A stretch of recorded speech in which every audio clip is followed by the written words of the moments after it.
Competition की नदी को जाओगे तर जब आपको पढ़ाएंगे धीरज सर। हाय, मैं सर धीरज सुमन, डीएसएम क्लासेस कोटा का डायरेक्टर हूँ, preparing student for neat and IIT exams. अभी हम लोगों की जो सीरीज़ चल रही है वो है आपकी मैथमेट टूल्स।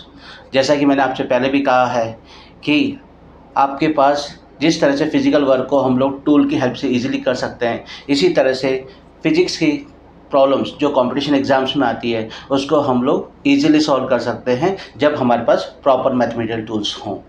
तो अभी हमारा आज डे 8 चल रहा है, तो इसी में हम लोग कंटिन्यू आगे बढ़ते हैं। आज हमारा जो टॉपिक है वो है एप्लीकेशन ऑफ डेरिवेटिव। जैसे लास्ट क्लास में हम लोगों ने डिफरेंशिएशन सीखा था, तो डिफरेंशिएशन में कुछ चीज़ें हम लोगों ने सीखी थी। पहली तो हमने जैसे देखा था कि velocity, what is the velocity? Velocity is just a rate of change of displacement dx by dt। और जनरल केस में ये देखिए, ये क्योंकि वन डायमेंशन की हम बात कर रहे हैं, मगर अगर हम लोग इसको 3D या 2D में बात करें तो वहाँ पे हम लोग लिखेंगे dr बाई dt, यानी कि rate of change of position. इसी तरह से एक्सेलरेशन की जहाँ बात करें तो एक्सेलरेशन क्या होता है? Rate of change of velocity. ठीक है। अब अगर हम लोग बात करें फोर्स की, what is force? It's a rate of change of momentum. Here यहाँ जो momentum p is equal to mass into velocity होता है। ठीक है। इसी तरह से टर्निंग फोर्स टॉर्क, वो क्या होता है? Rate of change of angular momentum dl by dt। यहाँ पे l की वैल्यू होती है mvr। ठीक है, ये बात समझ में आई आप लोगों को?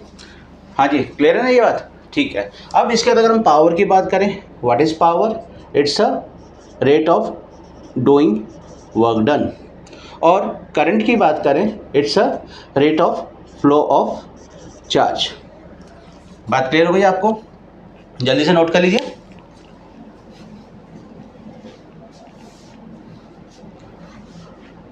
हाँ जी, नोट हो गया आप लोगों का? चलिए अब एक क्वेश्चन देखते हैं इसके ऊपर। फॉर एग्जाम्पल मैं आपसे कहूँ कि जो एरिया ऑफ सर्कल है, let suppose this is the circle, और इसका जो डायमीटर है वो 10 सेंटीमीटर है। ठीक है। अब मैं कहूँ कि एरिया ऑफ जो सर्कल है वो डिपेंड कर रहा है डायमीटर पे as A pi D square by 4, sorry pi D square by 4। Find rate of change of area with respect to diameter when diameter is given to you 10 centimetre. तो rate of change of यानी कि D A by D D निकालना है आपको। ठीक है। अब इसमें पाई बाई 4 तो कांस्टेंट है, तो पाई बाई 4 को तो हमने एज इट इज रख दिया, मल्टीप्लाई डी स्क्वायर का डिफरेंशिएट करेंगे 2d आ जाएगा। ठीक है। अब ये आपका 2 इससे 2 से कैंसिल हो गया और ये हो गया पाई डी बाई 2। अब ये जो रेट ऑफ चेंज ऑफ आपका एरिया आया विथ रेस्पेक्ट टू डायमीटर वो कितना आया? Pi D by 2। और अब आपको कब चाहिए? When at D equal to 10 centimetre. ठीक है। तो ये आपका क्या हो जाएगा? डी ए बाई जो डी डी हो जाएगा वो क्या हो जाएगा? पाई बाई 2 मल्टीप्लाई डी की जगह पे 10, यानी कि 5 pi centimetre square per centimetre. ये हो गया आपका rate of change of area when with respect to diameter. मेरे ख्याल से ये बात समझ में आ गई आप लोगों को? क्लियर है ना? चलिए आगे बढ़ते हैं। आगे जो हमारा टॉपिक है वो है मैक्सिमा एंड मिनिमा।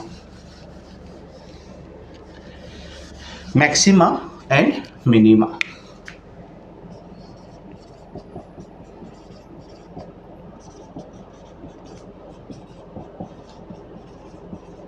हाँ जी, मैक्सिमा एंड मिनिमा। अब क्या होता है, जैसे सपोज करिए कि जो y है वो फंक्शन ऑफ x है।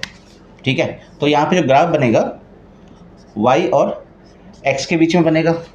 अब सपोज करिए फंक्शन की कुछ वैल्यू इस तरह से। ठीक है। अब ये वाला जो पॉइंट है ये x1 है और ये पॉइंट x2 है। ठीक है। अब ये देखिए x1 पे अगर हम देखें, यहाँ पे जो स्लोप बनाएंगे, या आपका एक मिनट में दूसरे पेन से बना के दिखाता हूँ आपको।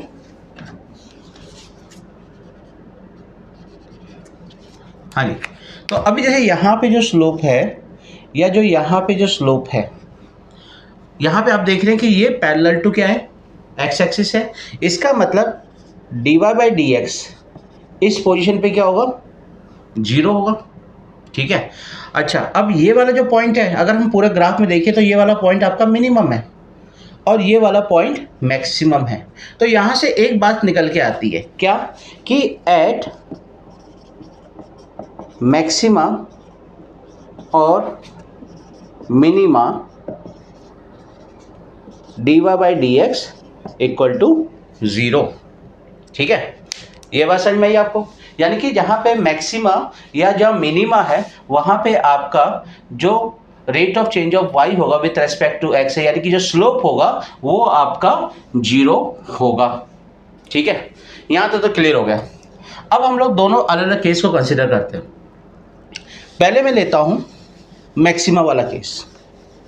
ठीक है, अभी कंसिडर कर रहा हूँ मैं मैक्सिमा वाला केस।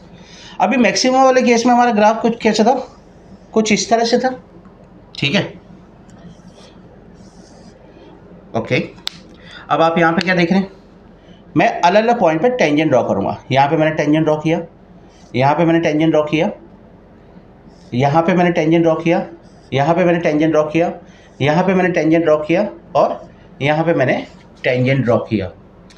अब जब आप टेंजेंट ड्रॉ कर रहे हैं तो आप क्या देख रहे हैं, पहले सपोज यहाँ पे टेंजेंट, यहाँ पे एंगल θ1 था, इस पॉइंट पे एंगल θ2, इस पॉइंट पे देखिए एंगल θ3, यहाँ पे तो θ0 हो गया, यहाँ पे आपका θ4 और यहाँ पे आपका θ5। तो अगर आप यहाँ पे देखें तो जो θ1 है वो सबसे ज़्यादा है, उससे कम आपका θ2 है, उससे कम आपका θ3 है, उससे कम आपका θ4 है।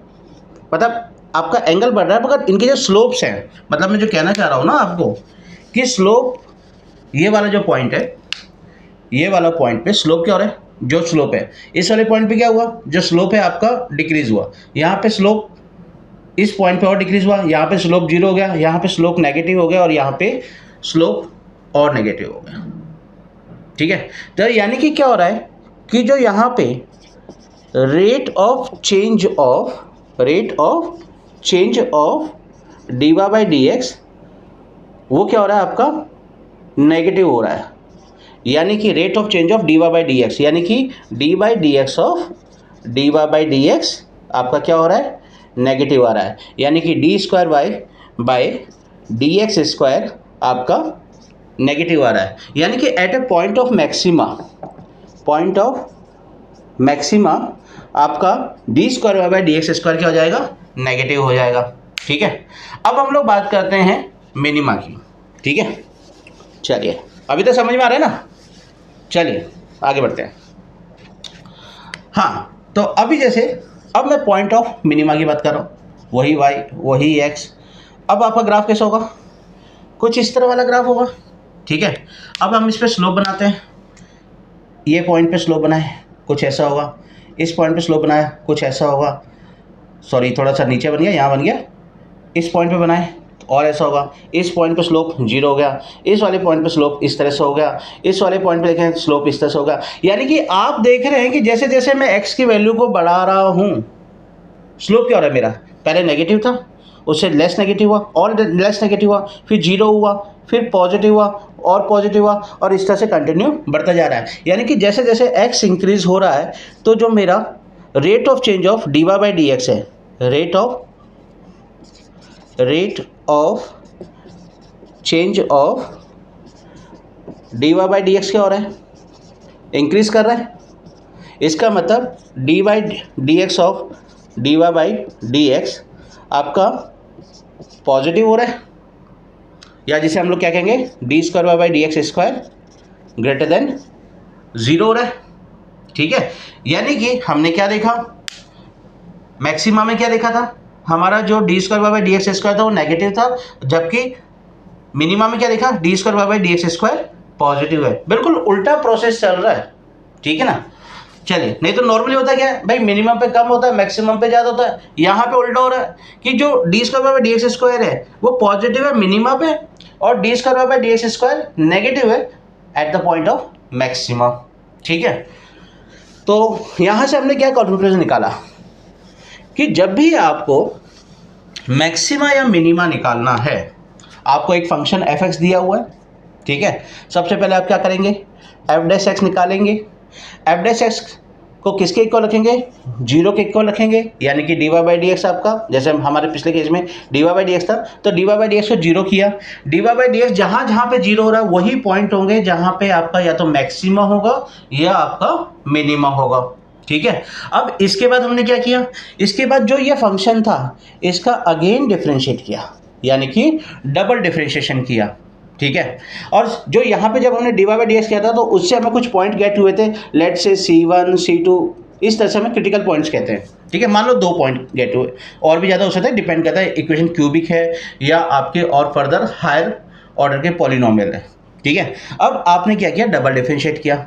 अब डबल डिफरेंशिएट करने के बाद जो वैल्यू आपके पास आई, आपने उसमें जो अलग अलग क्रिटिकल पॉइंट C1 C2 जो भी आपको गेट हुए ना, उनको सब्स्टिट्यूट किया। एक बार C1 रखा, एक बार आपने C2 रखा। अब अगर ये पॉजिटिव वैल्यू आती है तो ये क्या हो गया, आपका पॉइंट ऑफ मिनिमा हो गया। और अगर ये आपकी नेगेटिव वैल्यू आती है तो ये आपका पॉइंट ऑफ मैक्सिमा हो गया। मेरी बात समझ में आई आपको, ठीक है। अब आपको पॉइंट ऑफ मिनिमा पता चल गया, पॉइंट ऑफ मैक्सिमा पता चल गया। अब उठा के मेन फंक्शन में इन C1 C2 को सब्स्टिट्यूट कर दीजिए, तो आपको पता चल जाएगा कि फंक्शन किस पॉइंट पर, मतलब जो पॉइंट C1 पे जो मिनिमा है तो पूरे फंक्शन की मिनिमम वैल्यू कितनी है। या जैसे अभी हमने कहा C2 पे पॉइंट ऑफ मैक्सिमा है, तो अगर C2 को मैंने यहाँ पे सब्स्टिट्यूट कर दिया, x जगह पे C2 रिप्लेस कर दिया, तो मुझे पता चल जाएगा कि इस फंक्शन की मैक्सिमम वैल्यू कितनी है, ठीक है। अब हम लोग एक क्वेश्चन लेते हैं इसको, ठीक है। मेरे ख्याल से समझ में आ रही है बात, है ना। चलो अब एक क्वेश्चन लेते हैं। क्वेश्चन है x, आपको एक फंक्शन गिवन है x in terms of t, वो आपको क्वेश्चन है 5t square minus 9t plus 3, we have to point of maxima और मिनिमा, ठीक है। तो मैक्सिमा मिनिमा फाइंड करने के लिए हम क्या करते हैं, इसको डिफरेंशिएट करेंगे, क्योंकि यहाँ पे t आपका इंडिपेंडेंट वेरिएबल है, x आपका डिपेंडेंट वेरिएबल, तो dx बाई dt करना पड़ेगा। जब आपने dx बाई dt किया, 5 तो कांस्टेंट है, t स्क्वायर का 2t हो जाएगा, तो 5 into 2t that is 10t minus 9, t का तो 1 है, तो आपका 10t माइनस 9 आ गया। अब आपको पॉइंट ऑफ मैक्सिमा या पॉइंट ऑफ मिनिमा चाहिए, तो हमने क्या किया था, इसको इक्वल टू 0 करेंगे, यानी कि 10t माइनस 9 को इक्वल टू 0 करेंगे, तो t इज इक्वल टू आपका आ जाएगा 9/10 या 0.9 भी बोल सकते हैं। अब आपको एक ही पॉइंट मिल रहा है, इसी पॉइंट पर हम लोग चेक करेंगे कि मैक्सिमा या मिनिमा, तो हमें क्या करना है, इस फंक्शन को वापस डिफरेंशिएट करना है। अब हमने इसको अगेन डिफरेंशिएट किया, D square x by D T square, तो हमें क्या गेट हो गया, ओनली 10 गेट हुआ। 10 क्या है, पॉजिटिव क्वांटिटी है। अब पॉजिटिव भी क्या होता है, हमारा पॉइंट ऑफ मिनिमा होता है, ठीक है। तो आपका ये जो 9/10 सिंगल पॉइंट आया था, ये क्या हो गया, पॉइंट ऑफ मिनिमा हो गया। अब आप कहोगे सर इसमें मैक्सिमा तो नहीं है, भैया हो सकता है, देखिए क्योंकि ऐसा है, अगर मान लीजिए आपका कर्व कुछ इसी तरह से हो, तो इस पॉइंट पे सिर्फ मिनिमा गेट होगा, मैक्सिमम तो इस फंक्शन में गेट ही नहीं हो सकता है कि नहीं। चलिए, तो अब आपको मिनिमम गेट हो गया और आपको पता चल गया कि 9/10 अगर मैं t की वैल्यू इसमें सब्स्टिट्यूट कर देता हूँ तो फंक्शन की मुझे मिनिमम वैल्यू गेट हो सकती है, या मुझे x की मिनिमम वैल्यू गेट हो सकती है, यानी कि x इक्वल टू 5, t की जगह पे 9/10 का स्क्वायर माइनस 9 5/10 प्लस 3। अब आप इसको सॉल्व तो इजीली कर सकते हैं, ये तो मुझे बताने की जरूरत नहीं है, ठीक है। तो आपको ये चीज़ समझ में आई, point of maxima point of minima आपको समझ में आया, ठीक है। तो ये था आज आपका मैक्सिमा मिनिमा के ऊपर और डिफरेंशिएशन के ऊपर। अब यहाँ पे आपका डिफरेंशिएशन हो गया है खत्म, ठीक है। अब अगली क्लास में हम लोग बात करेंगे इंटीग्रेशन की, ठीक है। अच्छा जी, वीडियो समझ में आया तो प्लीज़ लाइक शेयर सब्सक्राइब करें, अपने दोस्तों को बताएं, ज़्यादा से ज़्यादा ट्रांसफ़र करें। और हाँ जी, और अगर हमारे चैनल आपको पसंद आ रहा है तो आप प्ले स्टोर पे जाके हमारी ऐप को डाउनलोड कर सकते हैं, DSM क्लासेस कोटा को, और वहाँ पे मज़ेदार और भी इंटरेस्टिंग टॉपिक्स और question paper, test papers, notes सब अवेलेबल है आपको, ठीक है। चलिए फिर मिलते हैं अगले वीडियो में, बाय।